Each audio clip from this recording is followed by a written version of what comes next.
I'm gonna share a little neuroscience tidbit. Love it. But I think it's one that you'll appreciate.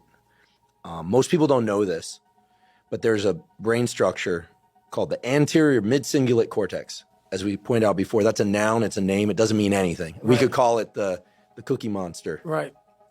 But what's interesting about this brain area is there are now a lot of data in humans, not some mouse study, showing that when people do something they don't want to do, like add 3 hours of exercise per day or per week, or when people who are trying to diet and lose weight resist eating something. Right. When people do anything that they, and this is the important part, that they don't want to do. Right. It's not about adding more work, it's about adding more work that you don't want to do. Yes. This brain area gets bigger. Yep. Now here's what's especially interesting about this brain area to me. And by the way, I'm only learning this recently because it's new data, but there's a lot of it. The anterior midcingulate cortex is smaller in obese people. It gets bigger when they diet. It's larger in athletes. It's especially large or grows larger in people that see themselves as challenged and overcome some challenge. Right. And in people that live a very long time, this area keeps its size.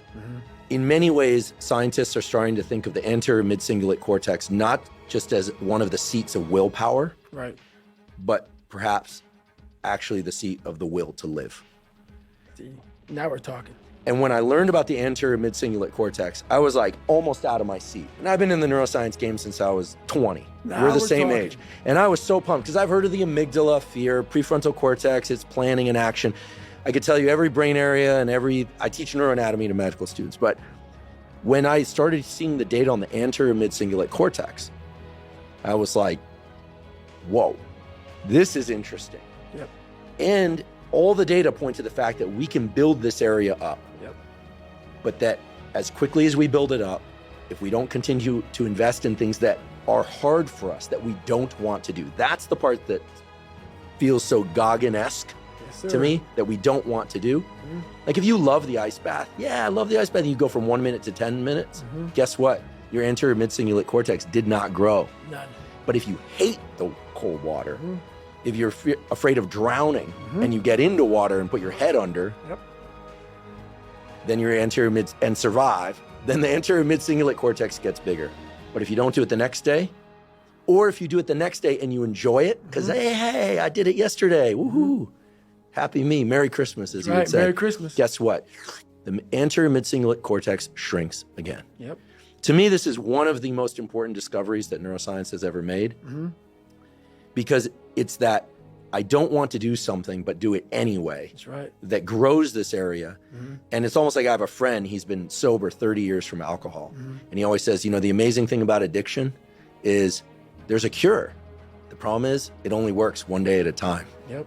And so you have to renew it every day. That's right.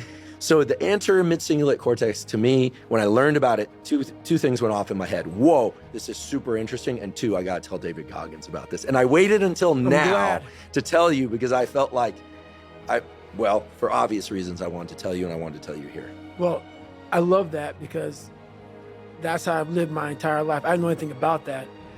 But people go, man, you have such a strong will. It's something that you build.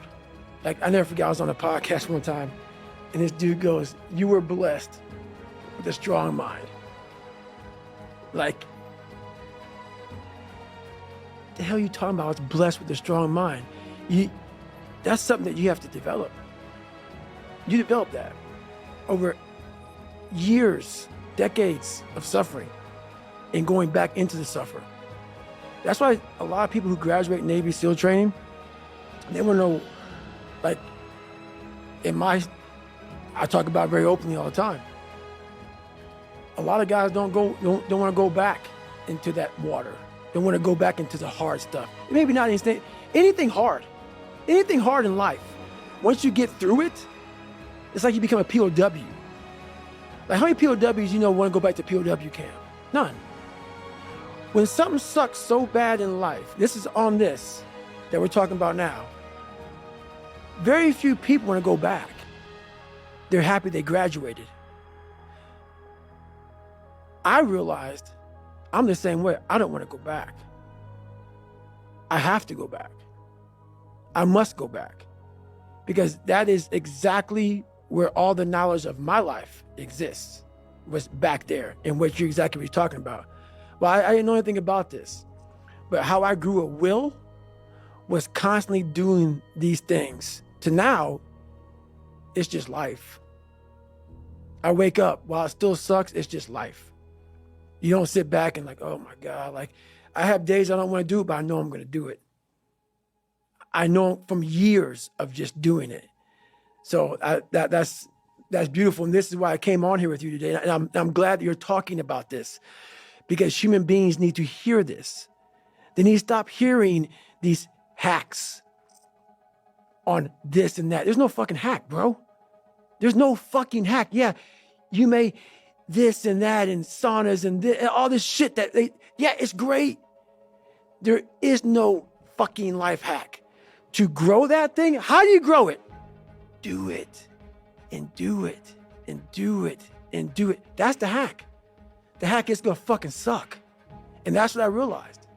That's what I realized. Life, that's why I wanted to come on here today. I didn't want to come on here and talk about no fucking passion and purpose and how to get the fuck out of bed and how to hit a fucking alarm clock and all this catchphrase bullshit. Because that wasn't how I lived. That wasn't how I lived. I woke up like every human being does and goes, fuck, man, I'm a fucking piece of shit today. How the hell is this going to work out for me? And you fight that. And you fight that. You don't override it. There's no override button. It's the conversation in your fucking, like, in your head. So how do you do that? We don't have enough of these conversations about the real conversation that every human being is having. And they have no idea how to get out of it, but they do. It's that shit right there, man. You gotta build your will. How do you build your will? Exactly what you said, man. Exactly what you said. Well, I feel like knowing the name of something, anterior midcingulate cortex, doesn't fundamentally change us. But one thing I like about biology is that willpower, if somebody feels they don't have it, feels like this thing that other people have, but everybody, unless they're brain damaged, like a hole through their head, has two anterior midcingulate cortex, one on each side of their brain. Everyone has one. They have two. So I feel like it's just a question of opening the portal. And the portal, I'm going to say 10 times and forgive me, is I think people go, oh, I do hard things. I do sets to failure, and then I do forced reps. I love training with weights. I love doing sets to failure. I even like forced reps. But guess what? I like forced reps. So I'll tell you, they don't build my anterior midcingulate cortex. Because I like to do it. That's right. Anything you like to do is not going to enhance this aspect of willpower. And it seems so obvious once you hear it. You kind of go, oh yeah, of course. But I think you really close that loop for people when you share what you're sharing today and what you've shared elsewhere before as well, when you're trying to explain the friction is the critical ingredient. Right. And I think people think, oh, if it's effort, well, then I'm getting better. That's part of it, necessary but not sufficient, as we say in science. But the suck part, the being haunted, the stick, they're really unpleasant terms. Very. These are probably the most unpleasant terms we've ever used on this podcast. Very. Those are the levers. Those are the gears. And without those, this thing that you're talking about, David Goggins, as a verb. Right. You know, I sometimes make the joke, but it's not a joke. Right. Goggins is a name, and it's a verb.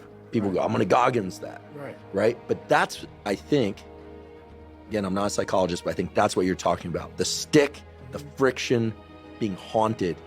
It's the suck part that grows this anterior midcingulate cortex. So now you know why there's so many people that fail in this world to figure out their purpose in life. Where do I go? Because to grow that, while you may not look like me, how my daily life looks, it don't look fun. It don't look fun.